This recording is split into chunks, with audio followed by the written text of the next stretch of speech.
Welcome to the Tuesday, March 28th, 2023 regular closed session meeting of the EBMUD Board of Directors. Roll call, Madam Secretary. Director Chan? Here. Director Coleman? Present. Director Lenny? Here. Director McIntosh? Here. Director Patterson? Here. Director Young? Here. President Katz? Here. If members of the public are online and wish to make public comment, please use the raise your hand feature in Zoom. Comments on non-agenda items will be heard at the beginning of the meeting. Comments on agenda items will be heard when the item is up for consideration. Madam Secretary, are there any hands for public comment online? I have one hand for public comment. Please call the commenter. Okay. And when prompted, please state your name, affiliation, if applicable, and topic. Please refrain from providing personal information such as addresses or phone numbers during public comment. If we need this information, we will have you contact staff. The Secretary will call each speaker in the order received. Each speaker is allowed 3 minutes to speak. However, I have the discretion to amend this time based on the number of speakers. The Secretary will track time and inform each speaker when the allotted time has concluded. After we complete online hands, I will call the speaker card I have in my hand. We have Lana Coleman. You should be able to speak. And can you confirm that you can hear us? Yes. Can you hear me? Yes, and your 3 minutes start now. Thank you. My name is Lana Coleman, Mrs. John Coleman. I am, however, speaking only for myself regarding my community property and as a designated beneficiary of East Bay MUD retirement benefits. I will be providing more information during public comment before the regular session today, but I want to respectfully give you a heads up. East Bay MUD's errors were mostly documented in 2 letters sent to Misters Chan, Linney, and McDonald in December 2022 and January 2023. These are not confidential documents and were sent when I was not represented by counsel. But as I understand it, the facts about mistakes at every single level of the organization have not been shared with you. Consequently, directors, you have a much larger problem on your hands than you realize. Should the details regarding East Bay MUD's multitude of errors, parenthetically here, there are far more than a dozen, though I will only mention 2 or 3 here. Should those reach the press or the watchdog Alameda County grand jury, it may be an expose like the district has never experienced. I do not have plans to share the information, but it appears the only way the district is allowing me to communicate with you is as a commenting member of the public in public comment. So be it. East Bay MUD's errors have severely impacted my mental, physical health, and well-being. I decided to retire at least 4 years early in 2019 and gave up my high-paying, satisfying career based on the clear promises made in 2018 by your designated retirement expert, to whom we were referred by the general manager and her manager on 2 occasions. I heard it with my own ears. It was not hearsay from anyone. I then bought a modest home in the desert. But I will not be able to continue to live here once John retires because the purchase was based on my promised half of the benefit. It's far more complex than that, including the medical reason I am here, but the cause of pain remains. East Bay MUD's broken promise and incompetence. You pulled the rug out from under me. I have aged 10 years in 2 years due to your multitude of errors. It is ethically appropriate to let you know of the errors made regarding my retirement benefits at all levels of the organization, including senior management. But here I'll just note a couple. You need to know, importantly, there was not a single individual in this organization who understood the retirement ordinance as it applied to John's situation when we were told there would be no more dialogue with the district and that our only recourse was through court. Ms. Coleman, your 3 minutes have concluded. If you could wrap up your comments, please.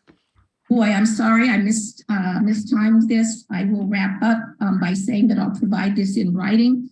And one last sentence here. As board members, you need to ask questions. The good name of the district requires it. The employees of the district deserve it. The ratepayers expect you to step up and manage district issues when senior management has not, or could not, or did not, as in this case. Thank you. Thank you, Mrs. Coleman. The next speaker is Yvette Rivera.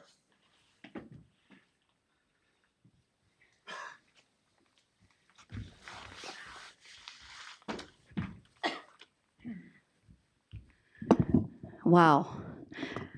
Thank you, Lana Coleman, for your comments. It's kind of right in line with what I'm going to talk about today. So this afternoon, I'm going to be providing every board member this document.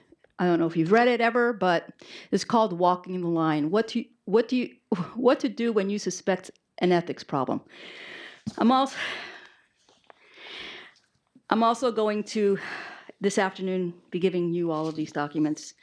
The court system denied the district's request to postpone the Saji Pierce Ariel Bland lawsuit. It starts in 10 weeks.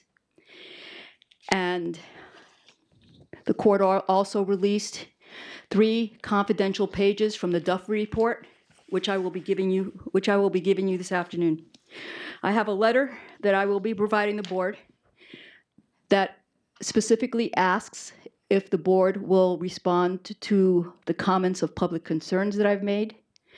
Before I can proceed to the next level of reporting my public concerns, I need to exhaust with EBMUD's board of directors.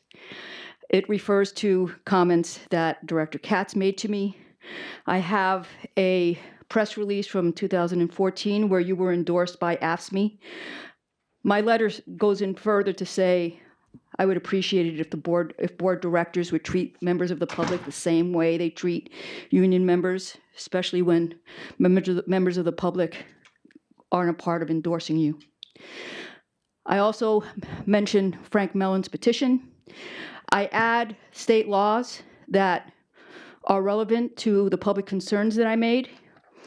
And this ethics guide should hopefully remind the board that you shouldn't go to general counsel when general counsel has made public comments about how the previous general counsel mentored him.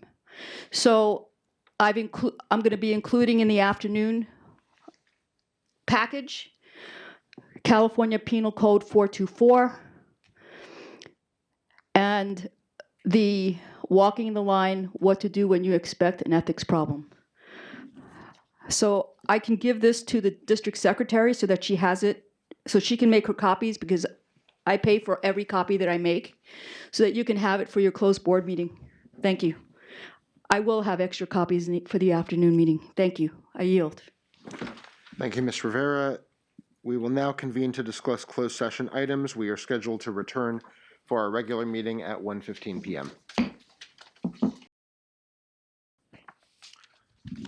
Good afternoon. Welcome to the Tuesday, March 28th, 2023 regular business meeting of the EBMUD Board of Directors.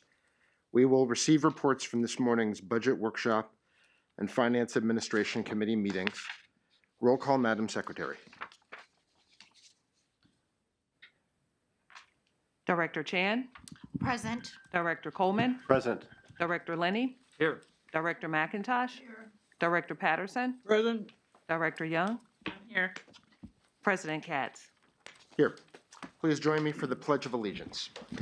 I got the wrong side. I pledge allegiance to the flag of the United States of America And to the republic For which it stands, one nation, under God, indivisible, with liberty and justice for all. Yeah. No Announcements from closed session. Yeah. We move on to public comment. If members of the public are online and wish to speak on agenda or non-agenda items, please use the raise your hand feature in Zoom. Comments on non-agenda items will be heard now. Comments on agenda items will be heard when the item is up for consideration. Madam Secretary, are there any public comments online? I have one hand for public comment online. Okay. I will read some instructions first. When prompted, please state your name, affiliation, if applicable, and topic. Please refrain from providing personal information such as addresses or phone numbers during public comment. If we need this information, we will have you contact staff. The secretary will call each speaker in the order received.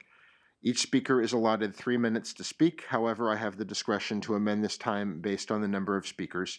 The secretary will track time and inform each speaker when the allotted time has concluded. So we will proceed to public comment online, and then we will take public comment in the room. Madam Secretary? Lana Coleman, your mic should be unmuted. Can you hear us? Thank you. Can you hear me? Yes, and your 3 minutes will start now. And if I could request, notify when I have 30 seconds left so I can skip to my concluding paragraphs, please. Yes. My name is Lana Coleman, Mrs. John Coleman. I am, however, speaking only for myself regarding my community property and regarding community property and as a designated beneficiary of East Bay MUD retirement benefits. The information I want you, the directors, to have will take longer than 3 minutes to disseminate. The statement includes 16 questions you should be asking about how this situation was mishandled internally. Accordingly, when I'm cut off, I'll keep coming back at your bi-weekly meetings, or bi-monthly rather, excuse me, until most of this information is presented to you.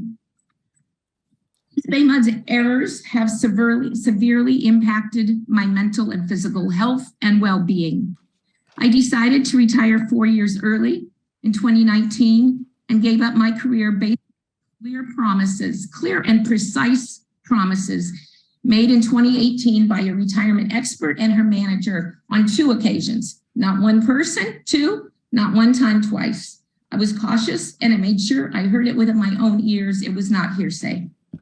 I then bought a modest home in the desert, but I'll not be able to live here once John retires from his full-time job in the Bay Area because my retirement and the home purchase were based on the promises of East Bay MUD to me. You have acted without integrity, washed your hands of reasonable and honest accountability, and are trying to depend on legal technicalities to get by with it. It appears that you are letting your legal counsel manage you rather than the other way around. It is ethically appropriate to let you know of the errors made regarding my retirement benefits at all levels of the organization, including senior managers. East Bay MUD's errors were mostly documented in 2 letters sent to Mr. Chan, Linney, and McDonald, December 22 and January 2023. These are not confidential documents and were not sent when I had counsel, because I understand it, the facts have not been shared with you, the board members, which is incomprehensible. There was not a single individual in this organization who understood your retirement ordinance when we were told there would be no more dialogue with the district and that our only recourse was through court with an attorney. You have This 30 was seconds. not something we previously considered. The trauma over this decision was overwhelming in my household. My husband's allegiance to East Bay MUD caused our marriage to deteriorate. You need to know we were told there would be no further discussion or explanation of a solution, period. The issue with retirement here is about reciprocity. I'll not explain it in detail, though I'd love to have time to do so. The reason we were told that reciprocity was denied was that CalPERS had denied it. Therefore, the district had to do the same. Ms. Coleman, your time has concluded. Your 30 seconds was up 30 seconds ago. If you can conclude your remarks. Thank you. One question you need to be asking is if there's a simple legal amendment to the ordinance that would eliminate my harm and prevent it, more importantly, prevent it from happening to others. The answer is yes, there is, but the senior managers would not take a problem-solving approach when we spoke with them. Please pay attention to my words and the questions that need to be asked. The good name of this district requires it. The employees of the district deserve it. You owe it to the people who elected you to investigate these allegations, which could potentially be labeled as internal wrongdoing, ethical violations, job protection, destruction of government documents, incompetence, retaliation, and/or negligence. Thank you. I'm sorry that when I rush, it sounds more angry than it's intended to. Thank you. Thank you, Mrs. Coleman. We have one more speaker card for public comment. That is response to public comments of public concern. Excuse me, I was just reading the notes on the card. The name is Yvette Rivera. Thank you.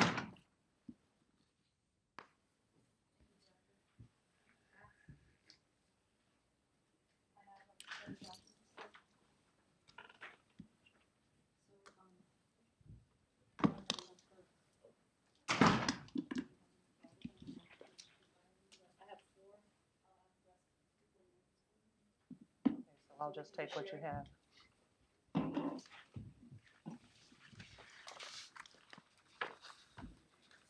So, one, Oh. you have 4 binder clipped. Okay.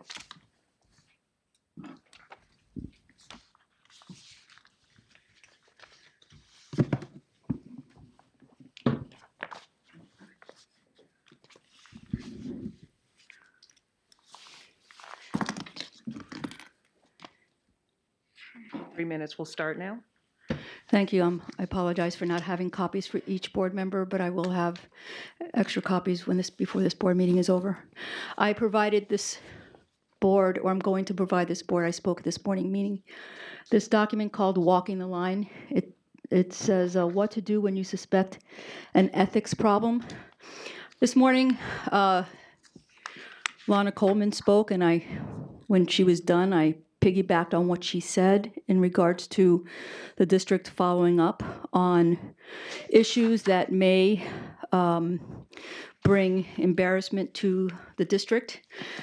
I provided this document to the board secretary this morning and said that she could make copies for the board members. I assume that you got it for your board meeting this morning. Just to touch base on the Pierce Bland case. I know the district is celebrating its 100-year anniversary in May, and it just so happens that the Pierce Bland case gets to proceed on the same exact day as the district's 100-year anniversary, which I like to term the district's 100-year racist anniversary. The document that I gave you this morning talked about several items that I brought up at board meetings and that other people brought up at board meetings that I believe were not accurately reflected in the board meeting minutes. I also provided 2 state laws, one a penal law, and the other the law regarding compensation. The documents include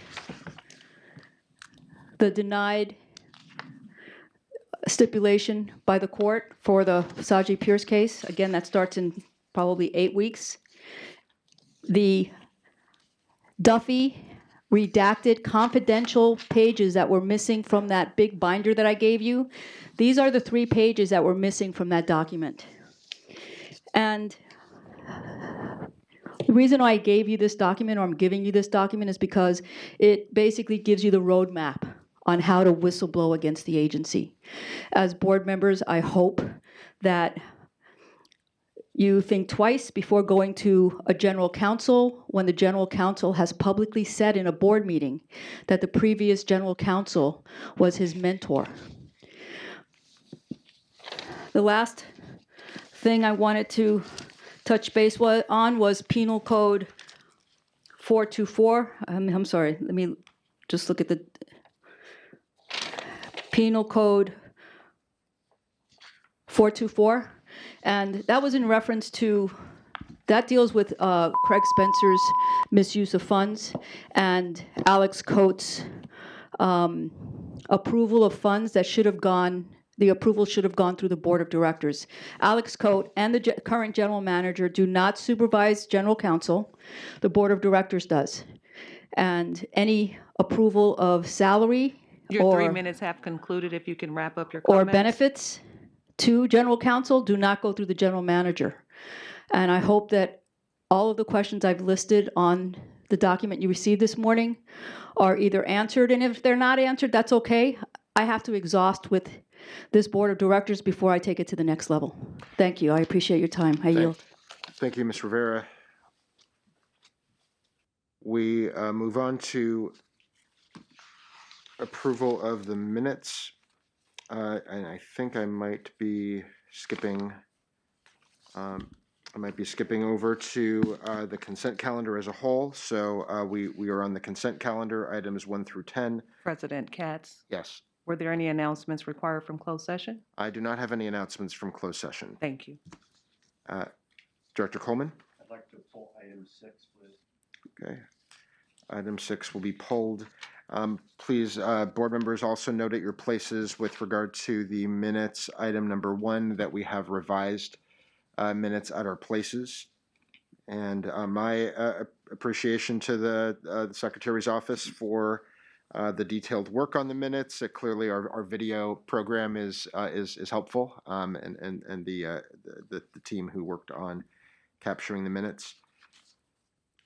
Is there a motion to approve items 1? Yes, Bill, Director Patterson. Correction on the minutes of the meeting. I was at McClyman, I was at East NAACP meeting on the 11th, not the 12th. Okay.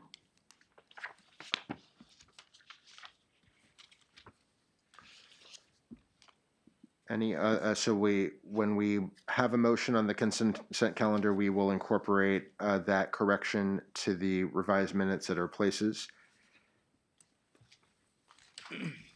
So is there a motion to approve items 1 through 5 and 7 through 10 as part of the consent calendar? I'll move. Moved by Young, seconded by Director Linney. All those, any further comments? All those in favor, please say aye. Aye. Opposed, abstain, motion carries. Item number 6. I abstain on item number 1. I was not here. Thank you. And Director McIntosh, are you abstaining with regard to just the minutes on? Just the March 14th. Okay. And do we need, is that sufficient because we do have them under the same item? Do we need any other clarity? I think we've created a clear record. Okay. All right, item number 6.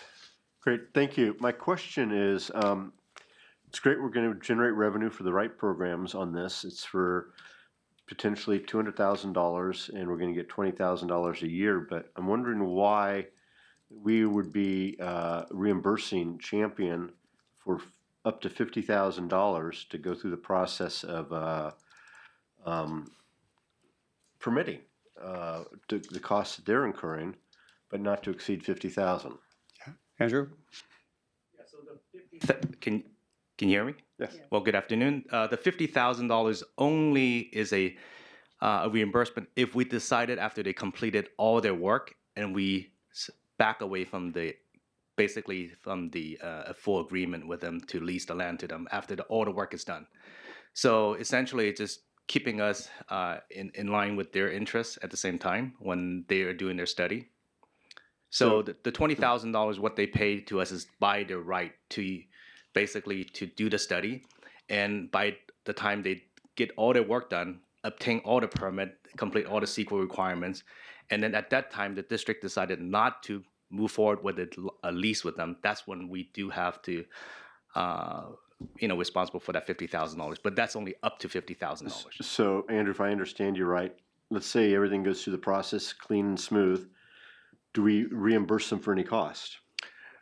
If everything goes up, accordingly, they get the permit, then we'll come back to this board to ask the board to consider a long-term lease agreement with them. 25 years. For up to 25 years. Yeah. But if if we decided to move forward with a long-term lease, there's no payment of $50,000. There's nothing else we have to be responsible for, other than the fact that we do have to agree to that $200,000 per year on the lease amount plus the escalation cost that they would pay. Okay, and the last thing it says, a ground lease provides a district with up to 10% of annual advertising time at the billboard site. Do we get to select the time, or do they tell us when we get the time? We get to select the time. So as Matt said, we get to select the time, and it's based on when the need is for the district. Okay, I'm raising these questions because of our American Tower lease that we have. They seem to control us we don't have any control over them with the lease agreements we have with American Tower. And I didn't want us to be entering into a new contract with Champion where they're going to have control over our property, our land, and our assets, really. Yeah, we definitely learned from that, and we're applying that to this type of new leases. Okay, I'll move the item. I'll second. Before we vote, I'd like to just state that I have some reservations about the electronic technology for this particular site. I am supportive of having a billboard lease with this company, just because it does benefit the district to have the revenue and to be able to have the reserved 10% time to get our message out with this type of arrangement. What I'm concerned about, which I feel like is addressed well through the design of a 2-year option, where it will come to the board if for some reason it needs to be extended. I believe that is adequate to take into account the possibility that there would still be some community discussion or permitting discussions still in progress related to potential environmental impacts related to bright light close to the shoreline. My concerns are primarily and almost exclusively related to wildlife impacts, and I trust that the CEQA process and the permitting process will be able to address those before we start to discuss the long-term lease. So just want to state those reservations and hope that we can get information when it comes back to us. I'm hopeful that this can be mitigated. The benefits of having electronic technology to rotate messages and to avoid having to physically change the board itself, the billboard itself, make a lot of reasonable sense. It seems like the technology should be able to keep or modify the brightness to avoid wildlife impacts. So my hope is that can be addressed in the process. So just wanted to state that for the record, and I'll support the motion. Good. All those any further comment? All those in favor? Aye. Aye. Opposed? Abstain? The motion carries. To item 11. At the last board meeting, we shared with you a ballot initiative that would change the rules for how state and local governments can impose taxes, fees, assessments, and property-related charges. You asked that we bring back a resolution for the board to adopt to formally oppose this initiative. Kathy Viatella, our Manager of Legislative Affairs, is here to provide a brief discussion and answer any questions you may have prior to your consideration of this resolution. Thank you. Good afternoon, President Katz and members of the board. As the General Manager indicated, I'm here to present a resolution to take an opposed position on a voter-approved initiative that would limit the ability of voters, state and local governments to raise revenues for government services. So at the March 14th board meeting, you took a position to oppose this initiative. And this initiative would change how state and local governments can impose taxes, assessments, and property-related charges.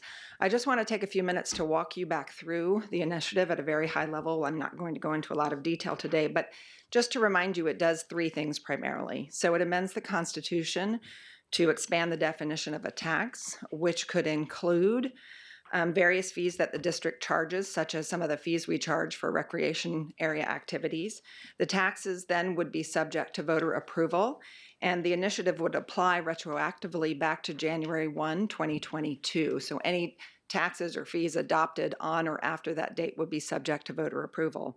Secondly, it would change the current legal standard for adopting fees to generally require that district fees be both reasonable and reflect actual cost to the district rather than bearing the reasonable a reasonable relationship to the cost of the services being provided. And the actual cost is defined as the minimum cost to the district of providing the service, less other sort of revenue sources, which could include but not be limited to taxes, exempt charges, grants, or state and federal funds. So this could, in effect, prevent the district from using non-rate revenues to cover or fund programs like our customer assistance program. And then third, any state tax that is adopted by the legislature and signed into law by the governor would be subject to voter approval and have to be approved by a majority of the state electorate. So overall, this initiative would have cost to the district. It would encourage litigation. It would raise the legal threshold for defending fees. And the Legislative Analyst Office has pointed out in a report on this initiative that it would make it difficult for government agencies to raise or generate revenues. And they didn't give a specific cost of what that would be. It would be difficult to calculate, but generally it would impact them.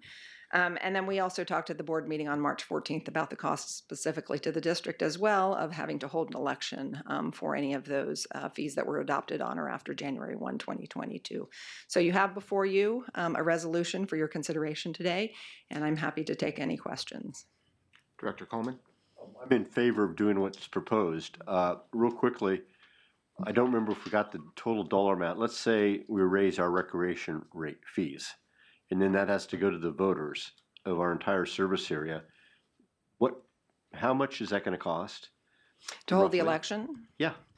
So I think we reported at March 14th from 2002 to 2010, we spent approximately $1.28 million on 12 uncontested races, and then there were 3 uncontested races for the district in 2012, and that cost was $475,000.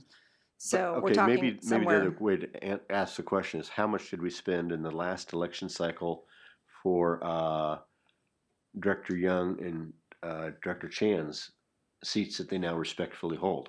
I don't have that information on me. Risha has that number. You're at about 678,000. So we're talking conservatively over $1 million district-wide. That would be. And what percent then would that? How would that be? What is it? A 0.25%, 3% rate increase per item on the ballot that we would have to, our customers would have to pay? I would say probably less than 0.2% on rates. Less than 2%? 0.2. 0.2. Okay. All right. I always thought it was $1 million was like 3% or something, but Just strictly on operating, I'm going with about $5 million per percent, just operating. It also sounds like that would be a one-time cost, but still significant. You know, I had thought that it was about $400,000 per ward in terms of what our counties typically charge us. Yeah, in times 7, because we wouldn't just opt out and like we can for unopposed director elections. We would be required frequently in this scenario to be going to the voters and potentially have it facing a higher threshold just to be able to have ordinary operations. It's a very disruptive proposal. I agree. So I think I have a follow-up a little bit to this.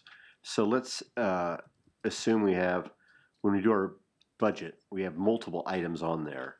Would it be an initiative on all the things that would be considered a tax, or individually would it be considered a tax that we'd have to be voting on? I would say we would have to analyze each fee that would be brought forth under the budget for approval by the board and determine whether or not it would fit into this act as a tax or as an exempt charge.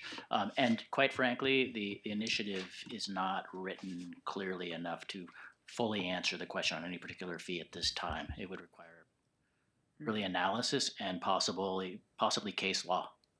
So in best case, I don't support this. In best case, it'd all be lumped into one initiative. Worst case, it could be multiple initiatives on different areas. Possibly, yes. Okay. And the litigation uncertainty as to whether a rate increase is valid or not, or whether our revenues that exist retroactively to 2 years ago would be valid or not, I could see that having a really disastrous effect on credit rating, because we would be unsure about whether we would be able to actually spend our revenue, or whether we would need to hold it in reserve or issue refunds. It seems. Yeah. My understanding of current law is that each tax has to be a separate vote.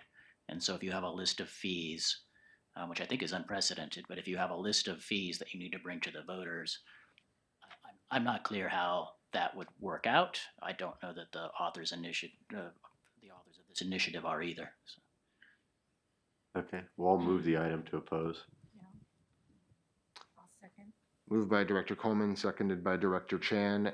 Any further comments?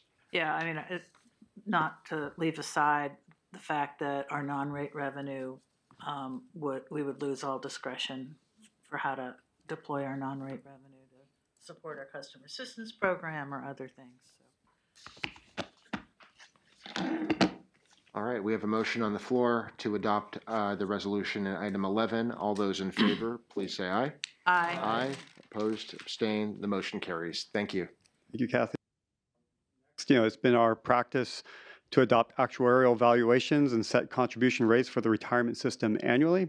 The Retirement Board adopted these valuations on March 9th, and the Finance Administration Committee this morning unanimously recommended that the Board of Directors adopt these contribution rates for fiscal year 2024. Robbie Hanney, our Treasury Manager, is here to provide a brief update before the Board considers this resolution.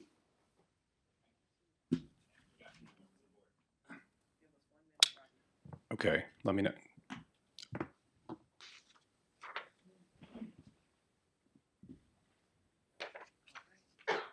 Okay, great. And I can control it a little slightly. Oh, sorry. Sorry about that.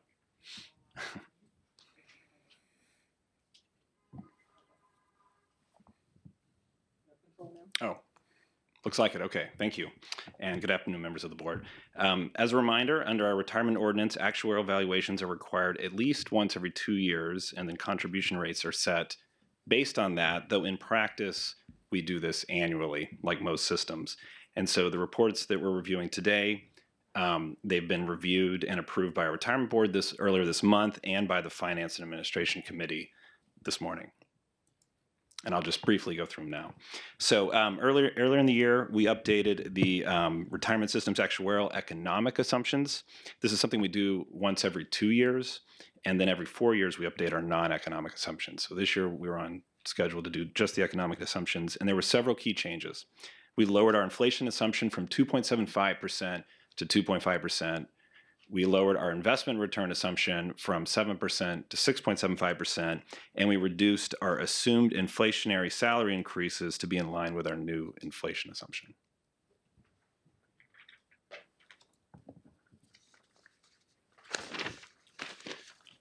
So this is a busy slide that I'll quickly summarize, and it's based on the reports in your packet. There was a downturn, as you're I'm sure aware. There's been a lot of volatility in the financial markets, and so this year was a downturn in the markets, and it did impact our funded status. On a market value basis, our portfolio is down. There's also the valuation value basis, and that actually went up a little. That's where we smooth in our past gains and losses. And the previous year was such a good year compared to this year, which was so rough. You smooth those in, and actually the valuation value went up a little bit. And this all led to our funded ratio still going down from 76.9% to 74.7%. And then our unfunded liability increased from $631 million to $751 million. And so while I wish these numbers had gone the other direction, we don't need to be too alarmed in any one year. We're looking at this every year. We have better years and not as good years, but we're still on a path to paying down our unfunded liability over time. And then those economic assumptions that I mentioned in the last slide, those did work to actually increase the unfunded liability, but they do make the plan safer because they're more conservative assumptions. I know there's a lot on that slide, but any questions on any of that? Okay. When we do our evaluations, we use this information to determine the next year's contribution rates to the retirement system. And the rates that we're recommending for fiscal year 2024 are based on this, and they are higher than our current rates. And that's due to the changes in assumptions that I talked about. There were higher salary increases in 2022 because that was the end of the MOU negotiations, and so that led to raised salaries. And those investment losses that we experienced also worked to increase the contribution rate some. And so part of the action today is to adopt these contribution rates for fiscal year 2024. So as I said, the district is the employer in this case, and their contribution rates will go up, but the employee rates will remain the same for 2024. The rate for the 1980 plan, they're set in the MOU. And then for the 2013 tier, those are based on PEPRA state law. And that's based on a formula. And under that formula, it doesn't change for 2024. So no changes in the employee rates. So for the next step, we're asking the board to adopt a resolution to accept the actuarial valuation reports included in the packet and to set the retirement system contribution rates for fiscal year 2024 based on those valuations. And then as we said before, this did go in front of the March retirement board meeting, and they approved the reports and then made a recommendation to this board to approve the reports and contribution rates. And I'm happy to answer any questions.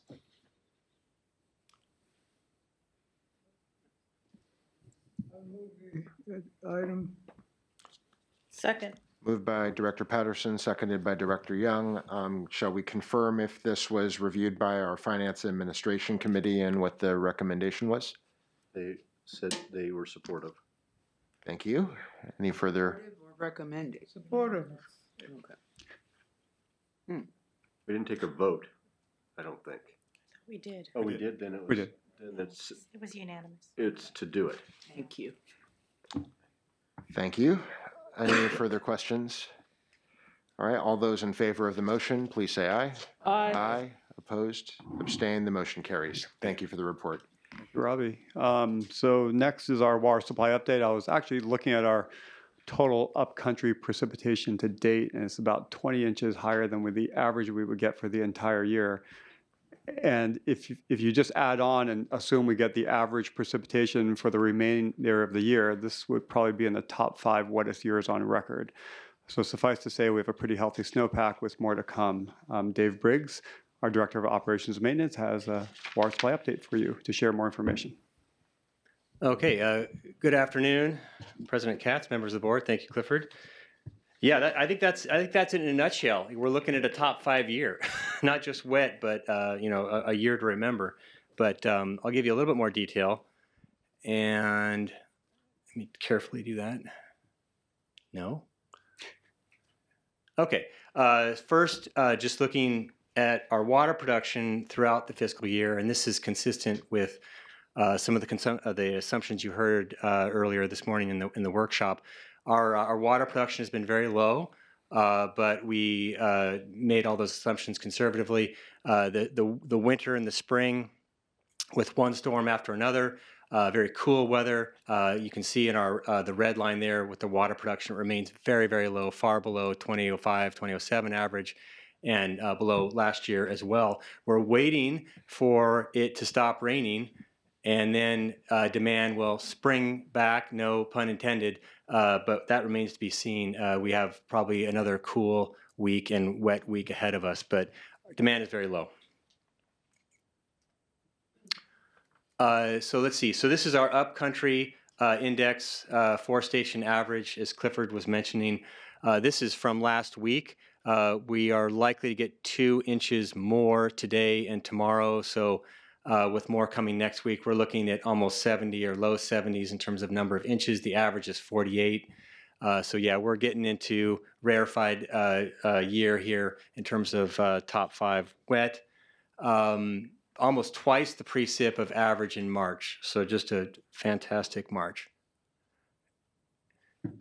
Locally, impressive numbers as well. 34 and a half. We'll probably get another inch or 2 here. Locally, we've already picked up a ½ inch today. So another impressive March here locally. David, where do we actually measure the local? The local, I believe, is USL in Lafayette. At USL Water Treatment Plant, Lafayette Reservoir. Okay. Just 2 stations. Okay, now is where it gets interesting. So the red line is our snowpack in depth, and we are estimating that because the snow gauge is buried, as I mentioned a couple weeks ago. So we are weighing the snow, and that's what gives us the water content, and estimating the depth. We expect this storm that's blowing through right now to put another 3 feet, so 36 inches on top of this. This is a cold storm, which has been not like what we've seen in the last month or so. This one's actually got some chill to it. We're expecting a snow line down to about 2,500 feet, so quite low snow line. That snow will not be dense when it falls at 8,000 feet here up at Caples. So we're going to probably get another 3 feet. But of course, we're going to have to estimate that. Unless we get somebody out there with a very long rod and trooping out there to actually try to measure it. But in terms of the direct measurement, so that 169 depth should have an asterisk next to it. That's just an estimation. The water content, which is a weight, is directly measured. And that will grow based on the next 24 hours or so. We expect, probably in the next week or so, be 64 inches of water content. That would be a record. We've never measured that much water content at this location in the Sierras. In terms of reservoir operations, the only place we have available is Comanche. We are managing to flood control right now. We have a high release out of Comanche Reservoir at 4,000 CFS. We're maintaining that. That's been true for about a week now. That is managing our encroachment space. We still have plenty of storage left to accommodate the rest of the spring, but we're very conservatively operating that dam to make sure we maintain that space. And we're otherwise full here locally, and water is on the spillway all of our reservoirs locally with the exception of Lafayette. And just a note on that, we're doing our best to proactively release water under blue skies and no rain when the creeks have plenty of capacity so that we can attenuate the peak hydro events that come through when the storms happen. So we're doing our best to moderate things below the dams, but we're pretty full right now. Okay, so these numbers are water content, and quite a year in the Sierras. You'll see in the next slide that we are tracking in these aggregated numbers for the Central Sierra and Northern Sierra, Southern Sierra. We're in record territory now with Central and Southern Sierra with respect to water content. Very, very high numbers. One of the reasons why DWR just increased its allocation to its contractors up to 75%. So that was a huge increase, and probably about as much water as the State Water Project can produce right now, given all the restrictions in that project. So it's not really hydrology limited, it's more regulatory limited right now.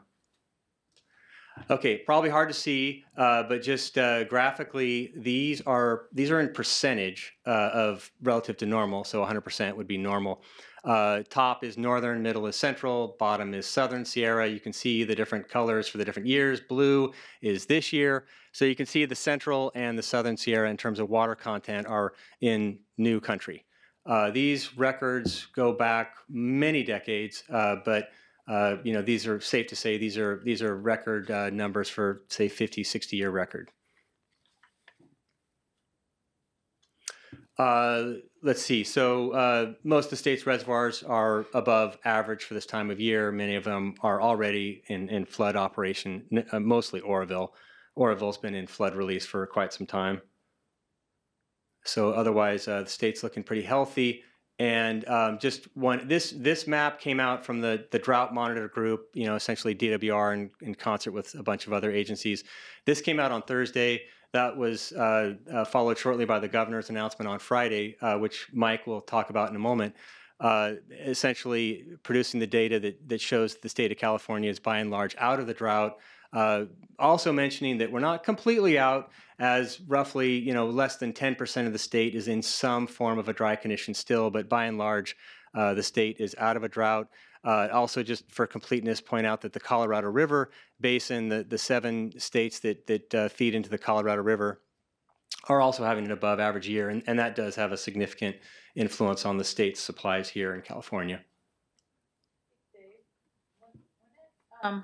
You may not know this. When it's showing severe drought in, you know, up in Oregon and down in those are desert regions of those states that don't get much precipitation anyway. Yeah, it's all relative. So it's also the antecedent conditions. So like, has it been dry for several years, and is the groundwater depleted, and but also the precip that's happened recently relative to average. So I think I think that Central Oregon area, it's probably been extra dry there. I know that's some pretty dry country right there. Yeah. Okay, so we're a couple inches higher so far, and again, it's really at this point a question of, are we going to be in the top 5, the top 3? It's conceivable if this keeps up, we could even be rivaling 1983 in terms of the wettest year on record, but far above average at this point. Just a question of how wet is it going to be. And for the runoff out of the watershed, you can see here the last 12 years or so. We will probably be second only to 2017. And again, runoff, there's all these different ways of measuring the hydrology of the watershed and the water we get. This is yet another one. And this is very relevant to how we manage the river under the joint settlement agreement and the river flows that'll be released over the summer and the fall for the fish. But very, very wet year, second wettest in the last 12 or 13 years. We're going to get a lot of runoff this year. And then finally, again, the reservoir chart that doesn't have a lot of variety in it. So again, as I've been saying for quite some time, it doesn't really matter what we see from here. It's just a question of how much water will we release out of the dams to get us to that carryover storage of 630,000 acre feet.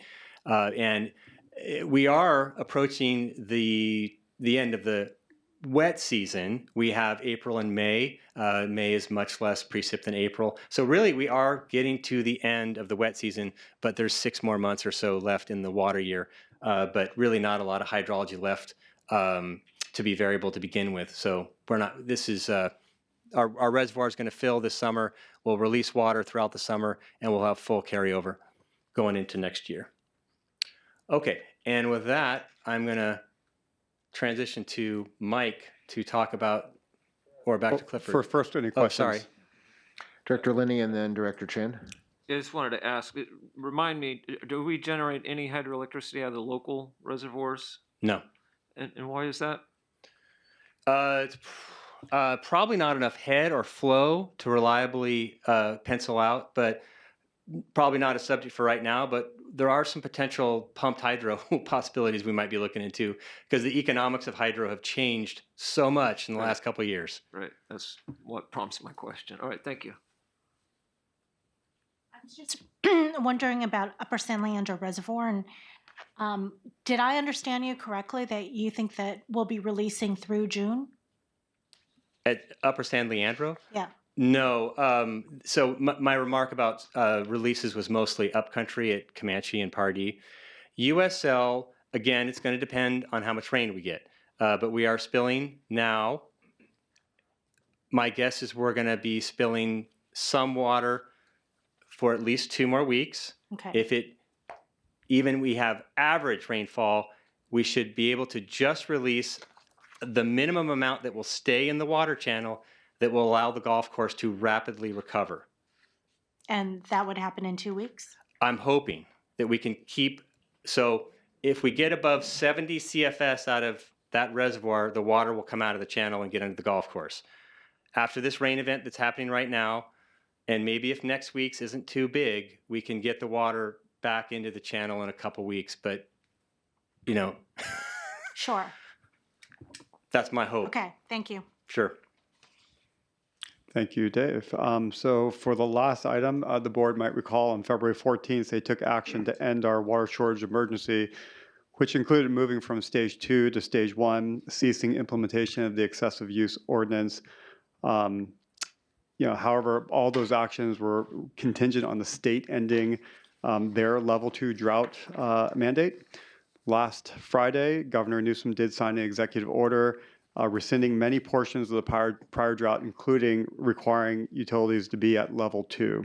So we have Mike Tognolini and Charles Bolick here to provide a drought update, beginning with Mike. Good afternoon. Clifford just provided a summary, and I'll just go into a little bit more detail.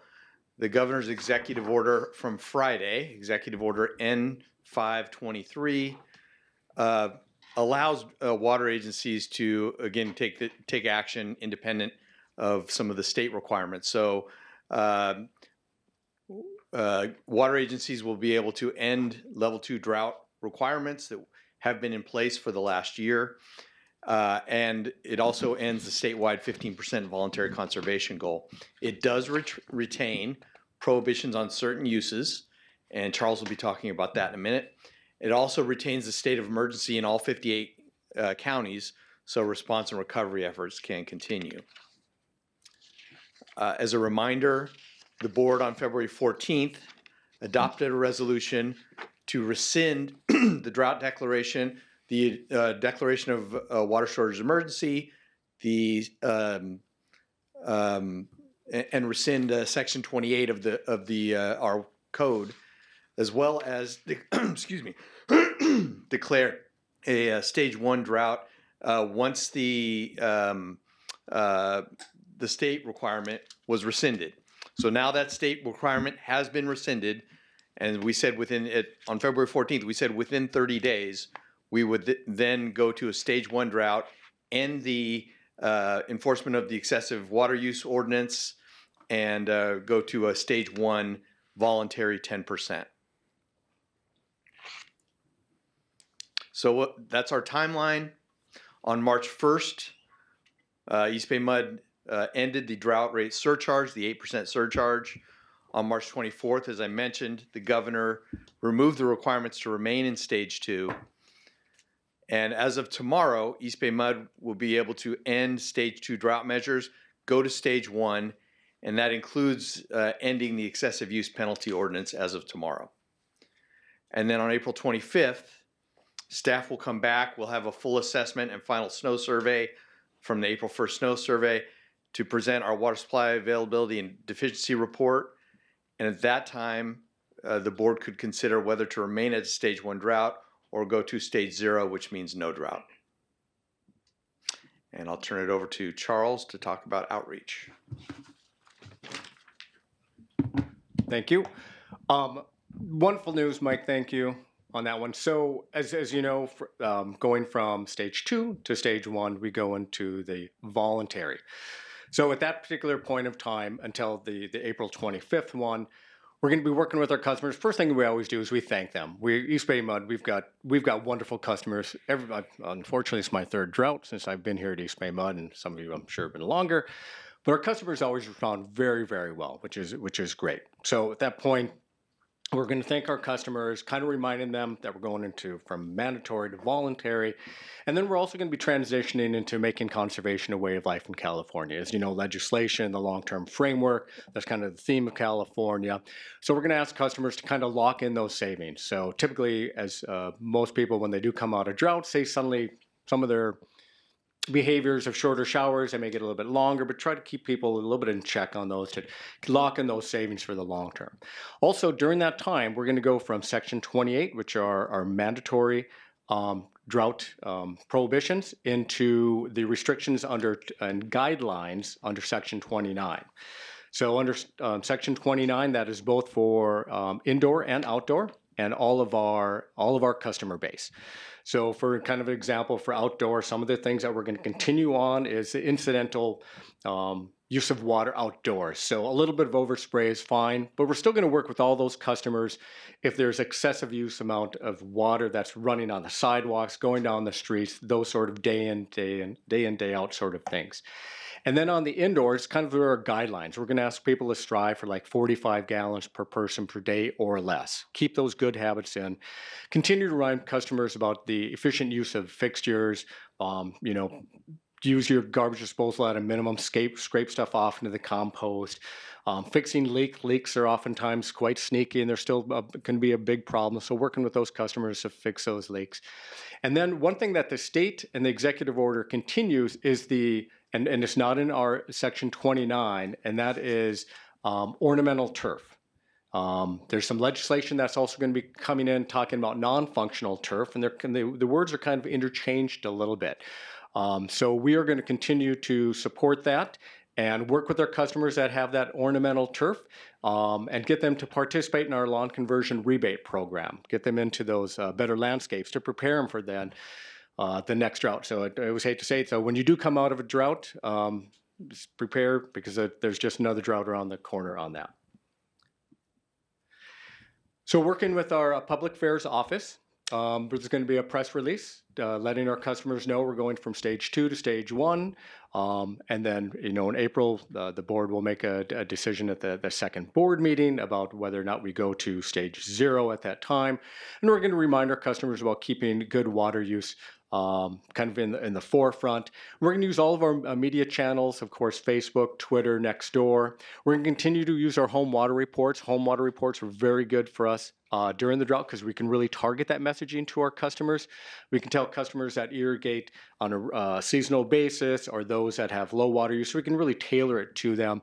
And just kind of a side note, we've got over 260,000 of our customers, mostly single family, receiving our home water reports now. So we're really building that program up. And we're going to update our web site. We're going to use a customer pipeline to mention going from stage 2 to stage 1, and then also splashes, our internal communications. And we've got around 1,800 sort of like community ambassadors. So we're going to update them on all the little nuances and little fun little tidbits, and thanking our customers because they're out there with their friends and families, and they're going to be asking like, hey, what's going on? So help our employees also get that message on out. So any questions? Yes. How many water ambassadors do we have? I think we have around 1,800 employees, plus or minus. Anybody? Oh, just employees. Do we have other citizens who are just Well, particularly interested in this and want to? We do work with quite a few of our partners and the NGOs because they're out there amongst the community as well. Of course, all of our community events. So we try to get as many people to spread the good word as possible. Yeah. Director Chan? Oh, Director Patterson? Okay. I was giving an opportunity for questions. Yeah. It's all good news, and it's really just important for the board to understand that these measures are going to go into effect tomorrow, and we'll start letting our customers know. That's it for my reports. Go ahead. Yeah, Director Coleman. Kelly, thank you for sending the article on the Colony fish producing and salmon. It's from Maven's Notebook, and she sent an email, and it's a great article about what we're doing on the McCollum and for return of salmon, and something that we should be sending, actually, that article, if we could, to the elected officials in Sacramento so they can see what we're doing on the river in terms of our efforts, both financially and otherwise, for the water to do this in a positive light. And hopefully, what I'd call the mainstream media, not the other media, but the mainstream media will pick it up as well. That's the one, yeah. I will note that the Kelly that sent it to you isn't Kelly Zito, it's Kelly A. Oh, I just saw Kelly. I didn't look at it. I just saw Kelly. So a different. It's a good article, but it's not Kelly Zito that shared that article with you. Great job. Either way. I'll also just mention, I forgot to mention that at your places is a memo with the excessive use list. I think it had around 46 on this list just from the last billing period.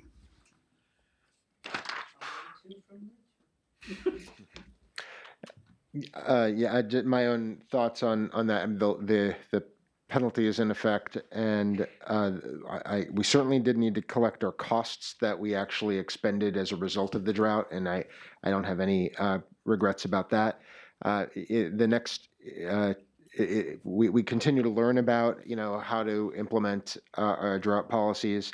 I think it is while on the one hand, I think the amounts of water that we see in this list indicate extreme amounts of waste, especially when there's plenty of water falling from the sky. I have a hard time understanding why there was a need for so much water during such a wet period of time. But leaks happen, and there are reasons why that can occur. What I do really wonder is I would like to have the most confidence that we're really using our penalty program when we're really in an emergency. And one thing we could look at in advance of the next drought is while we may have constraints from the state, we did just experience an executive order that required us to be in a certain stage of drought. Maybe that's just the way it is. But the idea that we're not crying wolf, really using the penalty when we are in an emergency. If we don't have our hands tied by the state, just to know that we're doing the most that we can in future droughts. So that's a very unexpected year. It may really never happen like this again. We may be in doubt about our real ability to relax drought restrictions, on a normal time frame much more often, which is around now or next meeting in the cycle. This is a really rare year, so maybe it's not quite as significant a development to react to, but it's just a reflection on this extremely wet year. Yeah, I mean, after every drought, we do a lessons learned, and there will be lessons to be learned from this as well. Mm-hmm. Any other comments about the general manager's report before we go to other committee reports and director comments? Okay, are there any? So I will provide for committee reports. I will provide a report from this morning's budget workshop number 2, and the Finance Administration Committee Chair will report on this morning's committee meeting. So the board met this morning for budget workshop number 2, where the staff reviewed the proposed fiscal year 2024 and fiscal year 2025 budget rates, operating and capital priorities, and staffing. Additionally, staff will provide responses to questions raised during budget workshop number 1, held on January 24th, 2023, as well as responses to questions raised during our workshop number 2. Next, Director Patterson will report on the Finance and Administration Committee meeting. Director Patterson. The Finance and Administration Committee met this morning. They reviewed and approved forwarding to this body the monthly investment transactions report. The Employees Retirement System annual financial update was heard, and that matter too is moved on before you, along with the Employees Retirement System fiscal year 2022 actuarial valuations and fiscal year 2024 employer contribution rates. And that matter has come before you. That's my report. Thank you, Director Patterson. Are there any verbal director comments? Seeing none, I will call on Director Coleman for adjournment in memory. Thank you very much, President Katz. We close this meeting in remembrance of David Williams, who passed away on March 1st of 2023. Dave served the East Bay Municipal Utility District from 1993 to 2013. He joined as a manager of support services and went to lead the wastewater department as director for 17 years. Dave is remembered as a thoughtful, unflappable leader who had a vision and carried it forward. In 1999, he set the department on its course with the big, hairy, audacious goal to maintain perfect permit compliance for 5 years. He had such a positive impact on the culture of the department that now, 23 years later, the wastewater team continues to maintain the perfect compliance with all effluent limits from the main wastewater treatment plant, a remarkable feat that is testament to Dave's lasting impact as a leader. Dave was also instrumental in developing the private sewer lateral program, which began as a vision for implementation at a statewide level. When others were hesitant to take the risk, he was undeterred and developed a regional program for the district, which has been a key to achieving significant reductions in stormwater infiltration and inflow into the sewer system to protect the San Francisco Bay. The program is now a model for cities and municipalities across the nation. Under Dave's guidance, the district completed one of its largest recycled water projects, the Richmond Advanced Recycled Expansion, or RARE project. It is a unique and innovative partnership that produces up to 3.5 million gallons a day of recycled water to offset the use of potable water for industrial applications. Dave was involved with several wastewater industry professional organizations and leadership positions at the local, regional, state, and national level, a further testament to his commitment to the industry and his passion for all things related to protection of public health and environment.